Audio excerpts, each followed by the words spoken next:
what happened in a society for this sudden emergent Stoicism that you say is starting in 2000.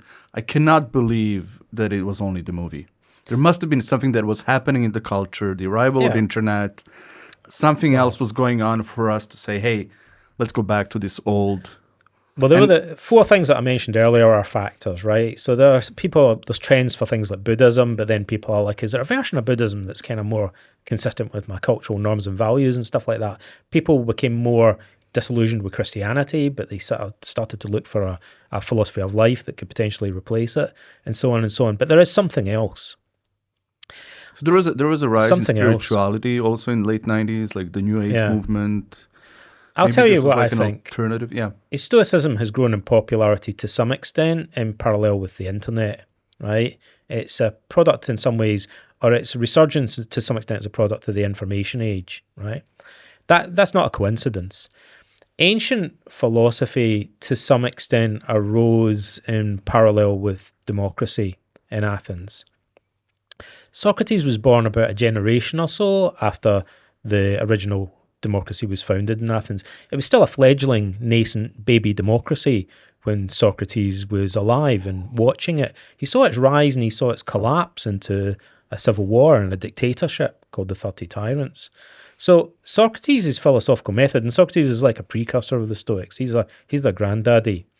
His method grew up in a culture where demagogues were seizing control of the political assembly, and where rhetoric, the thing that Plato emphasizes, and it seems clear in ancient philosophy, is that political oratory, rhetoric, or if you like, propaganda, was on the rise. And its influence was surprisingly pervasive. Suddenly people were being manipulated on a much bigger and more systematic scale than ever before. And it was a life or death matter. People could be whipped up into a frenzy and go off in a military camp. The Athenians, cut a long story short, during the Peloponnesian War, Socrates lived during the Peloponnesian War, it lasted 27 years. It was huge. It went on and on and on. And in the middle of it, the Athenians went on this expedition to Sicily where they lost about 40,000 troops, which is kind of unprecedented in ancient warfare. Normally you have a battle, sometimes not that many people actually die, because once you're losing, you retreat often.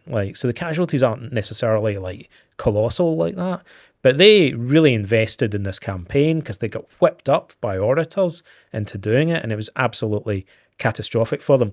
So the ancient Athenian philosophers were like, wow, that's the power of rhetoric for you. It could destroy our whole society. It led to factions and division that culminated in the Civil War, and collapsed into a dictatorship, basically. So we needed a rhetoric as a defense mechanism against propaganda. We need a counter-rhetoric. A counter-rhetoric, something like logic, reason, the Socratic method, to protect ourselves. But Socrates, maybe a good way of putting it is Socrates correctly observed that there's a problem in defending ourselves. And it's a great problem. It's a problem that we still have today. Which is? There's a problem is that he put it like this.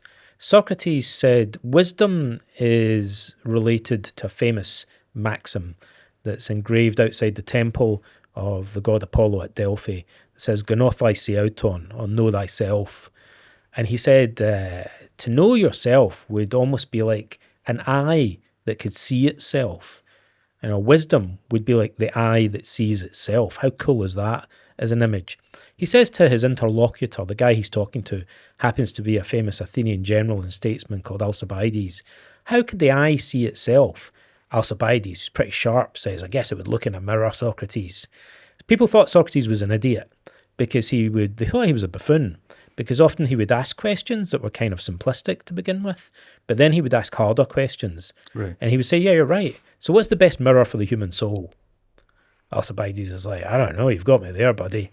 I think Socrates thought the best mirror for the human soul was to engage in a sincere dialogue with someone else about the most important questions in life.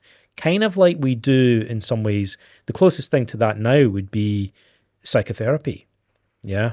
Like we Got it. obtain a mirror for the human soul in I psychotherapy. see where you're going. So, just to come back to why Stoicism became so popular, I guess what I'm getting from your answer, and I'd like to point out, you just wrote a book called How to Think Like Socrates.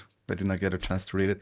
I read this book, How to Think Like a Roman Emperor, which is your best-selling book from what I gathered. 300,000 copies plus. Something like that, yeah. Yeah. Amazing book, by the way. I really, really liked it. So what you're saying is that the emergence of internet brought propaganda to our homes, to our cell Everywhere. phones, everywhere, to Yeah. our toilet, to our beds. And we needed a cognitive Yeah. thinking solution to defend ourselves. And we rediscovered Yeah. what originally Or Socrates started to build as a something else that's intellectual missing. defense mechanism against old propaganda. Is that a Yeah. fair way to put it? I would add something else that's missing in many cases is That's a very interesting idea, by the way. a parent or a friend who might talk sense into you. Like that, I think that's part of the problem here.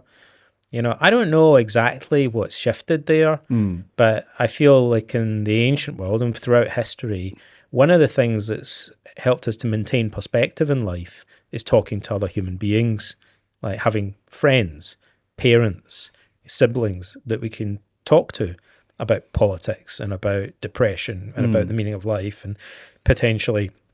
And I think people have stopped having those conversations as much with real people. And then what they do instead is watch Joe Rogan or, you know, watch like Jordan Peterson or Andrew Tate or, you know, whatever it is that they're consuming on the internet. And so they become kind of passive consumers of information, philosophy, values, not really in a critical, dialogical way. I think it's when we interact with other people and we discuss our values with them, like we do in psychotherapy, we gain greater self-awareness. You can't perceive your own biases unless you become an eye that sees itself. So the two-way communication is missing. Yeah, So how do we get that though? Like, well, what do? You text people like online? And I think go on we should Reddit? talk to people more. We should talk Like to we should people. be having more. What does Socrates do all day long, every day?